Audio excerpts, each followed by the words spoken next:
Welcome to Understanding the Bible with Pastor Stephen, Season 2, Episode 20, The End Times, the Book of Daniel, Part 3. In the Book of Daniel, Part 1, we covered his visions, the statue, the four beasts, the ram, and the goat. In Part 2, we covered how to understand those visions, the revelations that he gave, how they're all the same, and prophecies are given multiple times to help us understand them. And then we covered the 70 weeks of Daniel. The importance of the 70 weeks of Daniel is that the first week of years, which is 7 sevens, or 49 years, covered the rebuilding of Jerusalem. The next 69 weeks, or 69 sevens, is 483 years until Christ was crucified. And then the 70th week is the 7-year tribulation, where the Antichrist makes a covenant with many for 7 years, and that's covered in the book of Revelations and Thessalonians, as well as Matthew, where Jesus Christ himself mentions it. So today we're going to cover chapters 10, 11, and 12. Let's jump into it. Chapter 10 gives us an explanation of the angel that spoke to him. And this really gives us some insight, not so much on the end times because he doesn't go into what the interpretations were, but it gives us some insight into what the purpose of angels are. Number one, they are messengers of God. Daniel chapter 10, verse 12 and 14 said, and this is the angel, "Then he said unto me, Fear not, Daniel, for from the first day that thou didst set thine heart to understand and to chasten thyself before thy God, thy words were heard, and I am come for thy words." Then verse 14, "Now I am come to make thee understand what shall befall thy people in the latter days." So he's saying Daniel was crying out to God and wanted to understand things, and so God sent me, the angel, to explain to you, to help you to understand. The word angel literally means messenger. Then the second thing about angels is that they are actual warriors in God's heavenly host. So let's go back to verse 13, which you may have noticed I skipped. It says, "But the prince of the kingdom of Persia withstood me 21 days. But lo, Michael, one of the chief princes, came to help me, and I remained there with the kings of Persia. Now I am come to make you understand." And then verse 20, he says, "Then said he, Knowest thou wherefore I come unto thee? And now will I return to fight with the prince of Persia, and when I am gone forth, lo, the prince of Grecia shall come." So he's explaining to Daniel, God sent me, and on the way I had to pass through enemy territory and fight against another angel, the prince of the kingdom of Persia, for 21 days, and I couldn't get through. So he's basically crossing through enemy lines of angelic armies. And Michael the archangel came to help him and held off these bad guys while this angel came through and came to Daniel to tell him these things. And then he's like, hey, you know where I came from. I have to go back and fight against this prince of Persia. And then he says, but don't worry, when I leave, the prince of Grecia shall come. So angels are literally warriors who are assigned different regions of the world. There's a lot of theology in here in chapter 10 about angels, which is really cool. But we're going to continue on because we're trying to study about the end times. Chapter 11 was their future.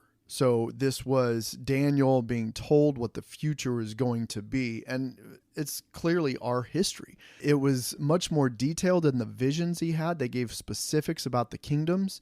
So I'll just breeze through it, and you can read chapter 11 on your own. But verse 2 specifically mentions the kings of Persia. And we know from history it was Cambyses, Meridus, Darius, and King Xerxes. All right, then you have verse 3 and 4, was Alexander the Great and his divided kingdom.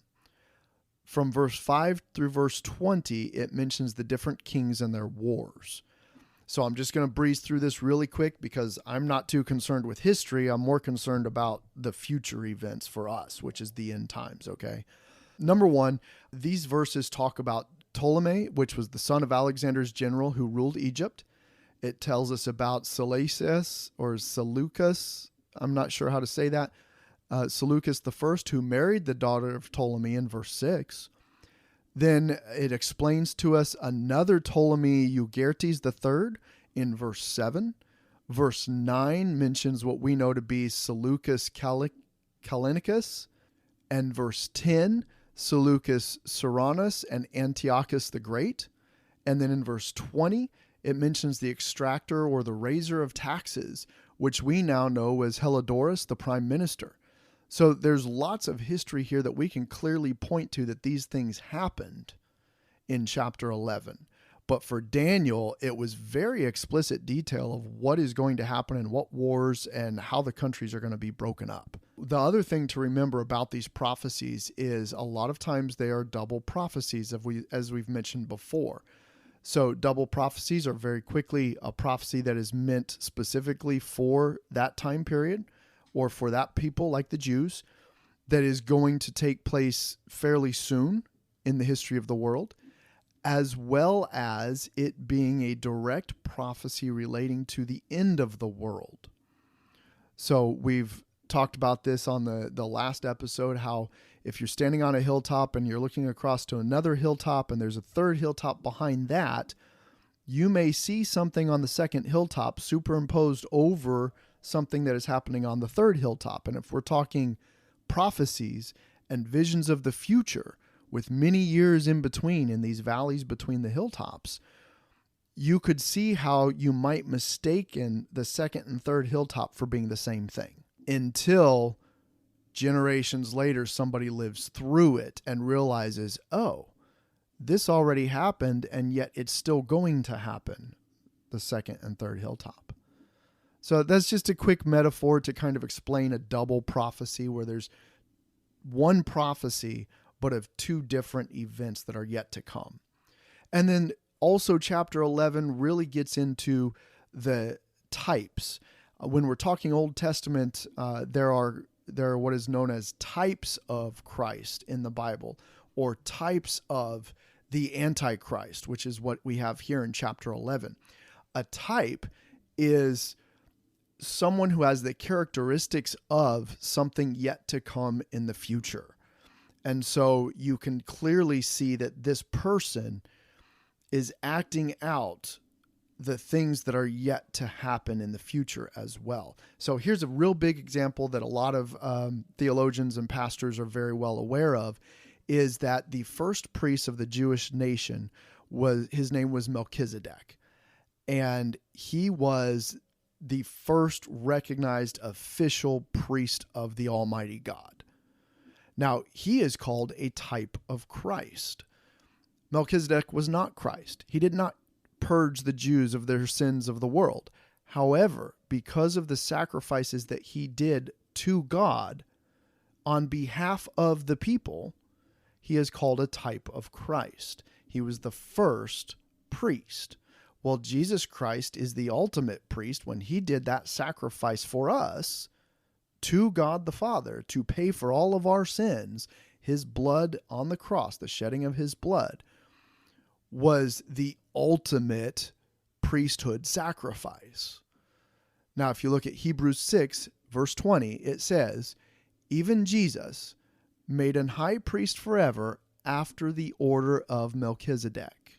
So you can see that the Bible clearly associates Jesus Christ with this man Melchizedek from the Old Testament. So that's what I mean when I say a type of something in the Bible. So Antiochus Epiphanes in chapter 11, verse 21 to 24 is a type of the Antichrist. And you'll see that when we read some of these verses out of chapter 11. Then we have verse 25 through 29, which clearly in our history was the Egyptian campaigns. And then verse 30 was the coming of the Roman ships against Syria. And then verse 31 to 35 is the persecution of the Jews.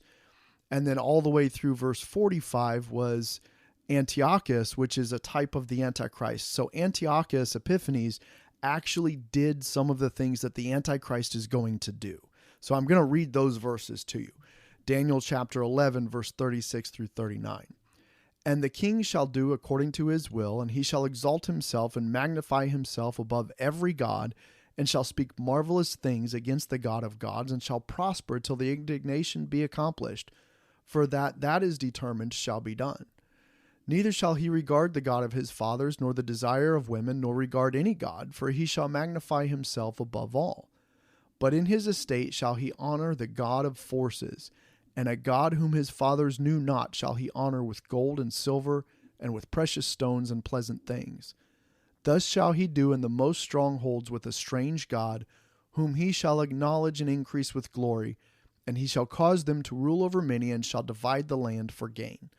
So we can see that Antiochus Epiphanes actually did these things. He exalted himself above God. He desecrated the temple. He prospered greatly. He basically worshiped war.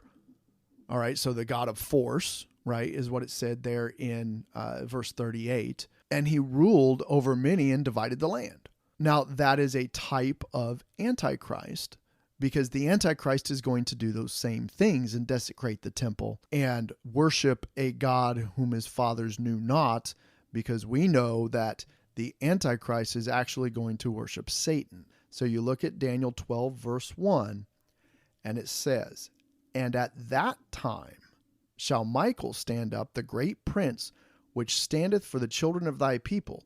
And there shall be a time of trouble, such as never was since there was a nation, even to that same time. And at that time thy people shall be delivered, every one that shall be found written in the book. And many of them that sleep in the dust of the earth shall awake." All right, I'm going to pause here. That's verse 2. Has that happened yet? No. Therefore, we know that when he said at that time, referencing the previous chapter, that the previous chapter is not merely a prophecy of events that have happened, but they are a double prophecy of events that are yet to happen, because we have not had a first resurrection of believers, right? Many of them that sleep in the dust of the earth shall awake. So you have to read Revelations chapter 20. It doesn't say all of them shall awake. It may sound confusing to some people, but in context of the whole Bible, and I covered a lot of this on the last episode, the latter end of that refers to the second resurrection, where the great white throne judgment happens, and some are cast into the lake of fire, and some receive everlasting life and go to heaven. So read verse 2 again. "And many," not all of them, "many of them that sleep in the dust of the earth shall awake, some to everlasting life, and some to shame and everlasting contempt." The only time that many people are resurrected for everlasting life and everlasting contempt is in Revelations 20 at the great white throne judgment. Resurrection to hell and to heaven. But notice it says many, not all the dead. This is clearly the second resurrection. Those who are not included in this were resurrected in the first resurrection. So you have to read the whole chapter of Revelations 20 to find out about that first resurrection. Revelations 20, verse 1 through 5. If you're interested, go check that out. That's the first resurrection.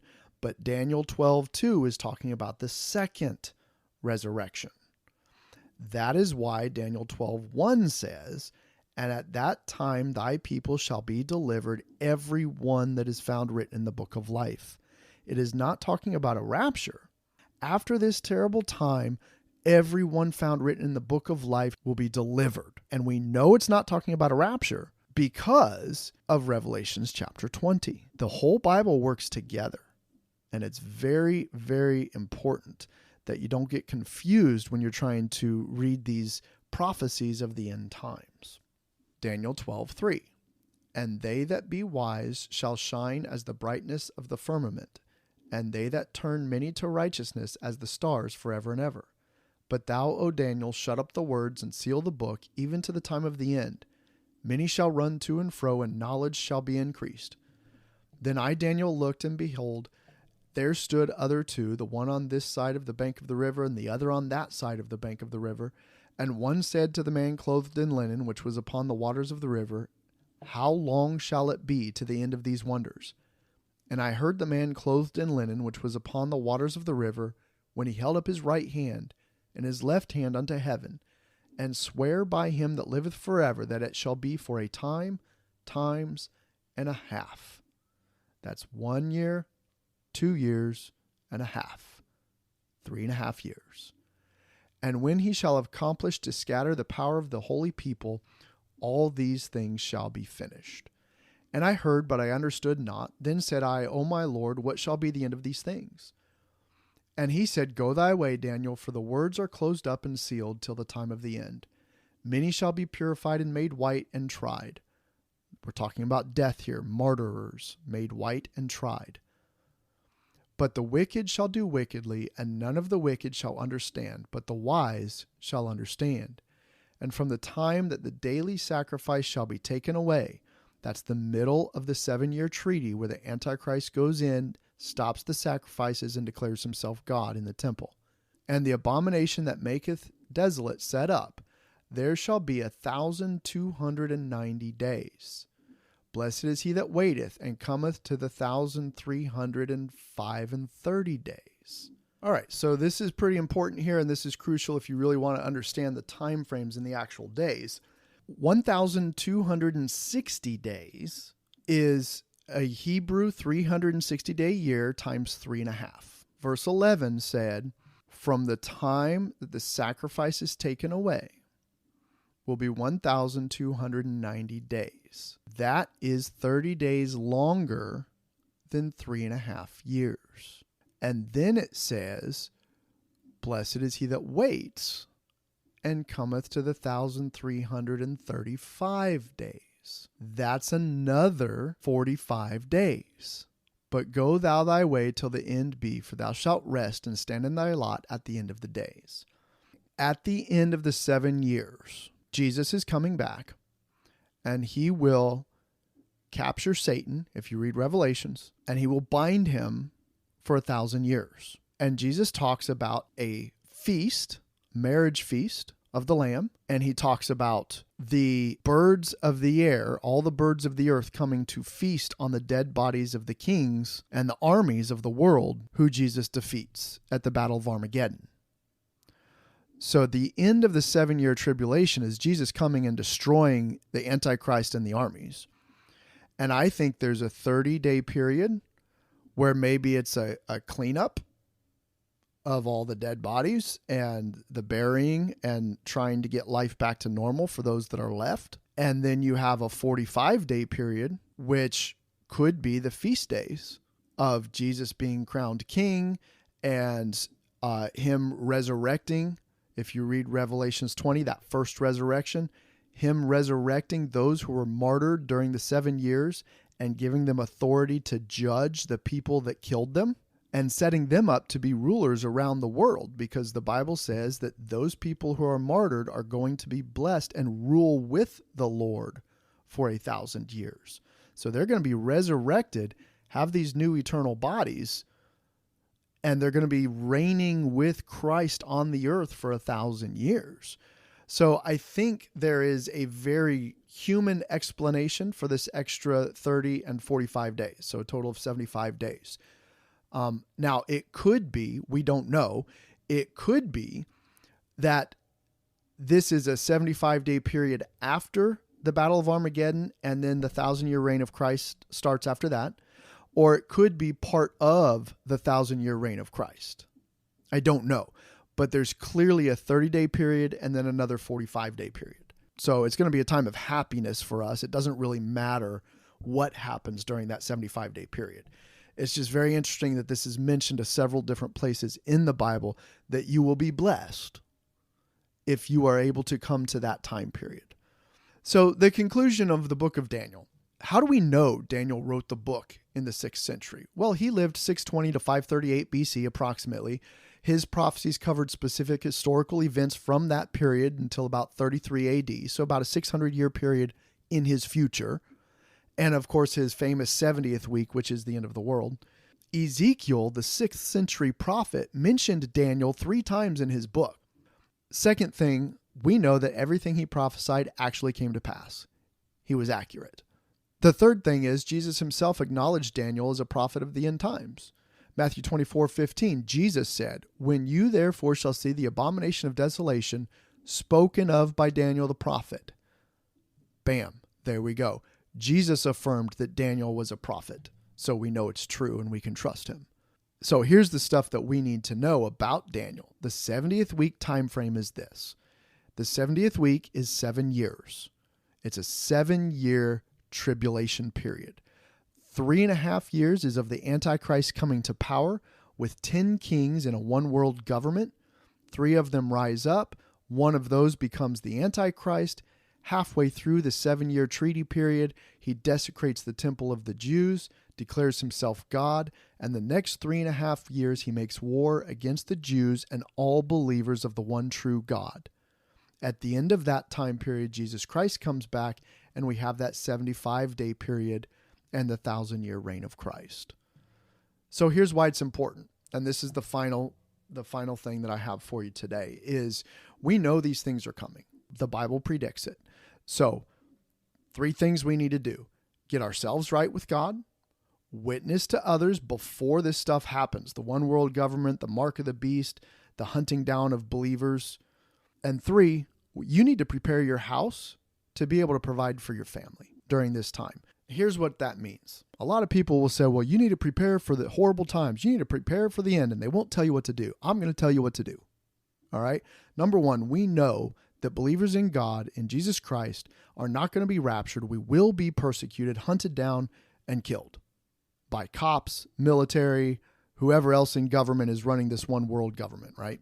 Number 2, we know that if we don't take the mark of the beast, we will not have any fiat currency to use to buy stuff. So you're going to need to know how to barter. You're going to need to have something of value to barter. So maybe silver or gold or crops or goats or sheep or chickens or eggs. You should have something. So you need to start preparing for that, to be able to barter for what you need. You'll need to be able to eat for at least 3.5 years, which means you need to have a garden. You need to know farmers to be able to barter for food for your family to survive. Next, you might need to run and hide. So you might need to buy passage in an underground railroad of the future, not black slaves in America, but Christians around the world trying to help each other to get away from the government that is hunting you. So you might need to connect with believers in your area, to be thinking about where to flee and what you could do if your name comes up on a list and they're coming to arrest you. Next thing you need to do is you need to be prepared to defend yourself or your loved ones from those who would turn you in. Think of the Jews in Nazi Germany. What did they do to the Jews? Well, they weren't allowed to have weapons, so they arrested them and they killed them. We have many pictures of them holding guns to the back of people's heads and shooting them. We have the mass graves. We have the gas chambers. We know all that happened in Nazi Germany. If you willingly die, that's one thing. I do not believe you should willingly allow your children to die. I think you should fight with everything that you have. Don't forget, some of your neighbors or your family may gladly turn you in to the Gestapo. So what are you going to do when the SWAT team comes to your house? You need to think about those things. Me personally, I believe you should buy a gun and bullets, learn how to use it, and go out fighting. I mean, that's my personal preference, and that's between you and God. But I think if you have people relying on you for their life, if you don't want people to be tortured and killed, you should be willing to fight the evil. You run until you can't run, and then you put your back against a wall and you fight. So buy a gun and bullets, learn how to use it safely, and have a plan to protect your children or other believers. That might mean have a place to hide, have a plan on where to go to eat and sleep, potentially even have a plan for traveling to Israel because of those verses that say that God will provide a place in the desert where they will be protected. These are things you need to think about as a believer in Jesus Christ. That's what I mean when I say prepare for the end times. Get yourself right with God, witness to others, and prepare to be able to eat and live and protect your family. Now, I, for one, am very excited about the end times because I know where I'm going. I know where my spirit belongs with God. I am a believer. I will be in heaven.